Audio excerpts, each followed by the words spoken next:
YouTube Tamil மக்களுக்கு வணக்கங்க. இந்த கத்திரி செடி பார்த்தீங்கன்னா, எனக்கு இது வரைக்கும் ஒரு 5, 6 கிலோவுக்கு மேலேயே காய்ச்சிருக்கும். இப்படி பார்த்தீங்கன்னா, ஒரு நாள் விட்டு ஒரு நாள் பார்த்தீங்கன்னா, எனக்கு ஒரு 3/4 கிலோவுக்கு கொடுக்கும். ஆனால் இன்றைக்கி 1 கிலோவுக்கு பறித்தேன். அதிலேயே நான் வந்து ஒரு மீடியமான சைஸ்லாம் விட்டுட்டேன். இதுக்கு காரணம் என்ன பார்த்தீங்கன்னா, பயோ என்சைம் தண்ணி தாங்க. பயோ என்சைம்னா நம்ம யூடியூப்பில் நீங்கள் போட்டாலே தெரியும். அதை நம்ம தயார் பண்ணி வச்சுருக்க அந்த அந்த பயோ என்சைம் வாட்டர் தான் நான் வாஷிங் மிஷின் துணி துவைக்கும்போது அதை நம்ம அந்த வழியாக இந்த செடிக்கு விடுவேன்.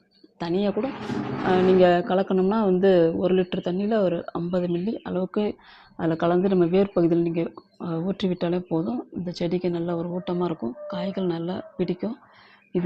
இதுவரை நானே எங்கேயும் பார்த்ததில்ல. ஆள் உயரத்துக்கு மேலே இந்த கத்திரி செடிங்க பார்க்கவே ஒரு அபூர்வமாக இருக்கும். ஒரு 3 செடி தான். ஏன்னா நிறைய நட்டேன். அதெல்லாம் வந்து மாடு இந்த பக்கம் அதை ஊர் மாடு சொல்லுவாங்க, அவங்க வந்து மெரிச்சு துவச்சிருச்சு. அதில் இந்த 3 செடி தான் பிழைச்சிது. அந்த 3 செடியும் பார்த்தீங்கன்னா ஒரு 20 செடி வச்ச அளவுக்கு எனக்கு காய்கள் கொடுத்துருச்சு இந்த கத்திரி செடி. இது காரணம் பயோ என்சைம் தான். நீங்கள் இயற்கையான ஒரு தெளிப்பான இயற்கையான ஒரு உரம் பயோ என்சைமு.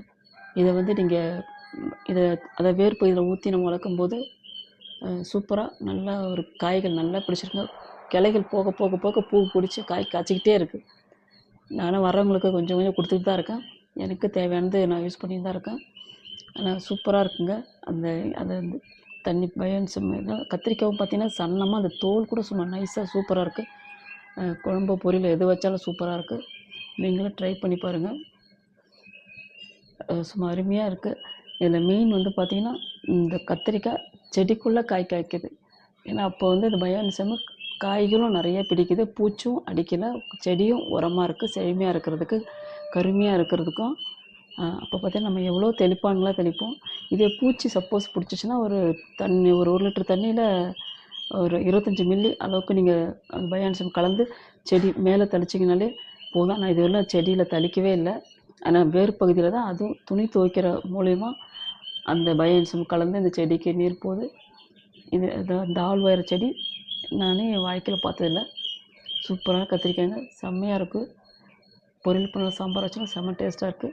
இந்த வீடியோ பிடிச்சிருந்தா லைக் பண்ணுங்கள், சப்ஸ்கிரைப் பண்ணுங்கள், என்னோடய வீடியோஸ் பாருங்கள். அதேமாரி உயிரோட்டம் உள்ள உயிர்களை வச்சு காமெடி பண்ணிருக்க ஒரு பறவைகளை வச்சு கோழி, ஆடு, மாடு எல்லாமே இருக்கும். என்னோடய ஷார்ட்ஸ் பாருங்கள், உங்களுக்கு உபயோகமாக இருக்கும், நல்ல மகிழ்ச்சியாக இருக்கும். பிடிச்சா லைக். நன்றி.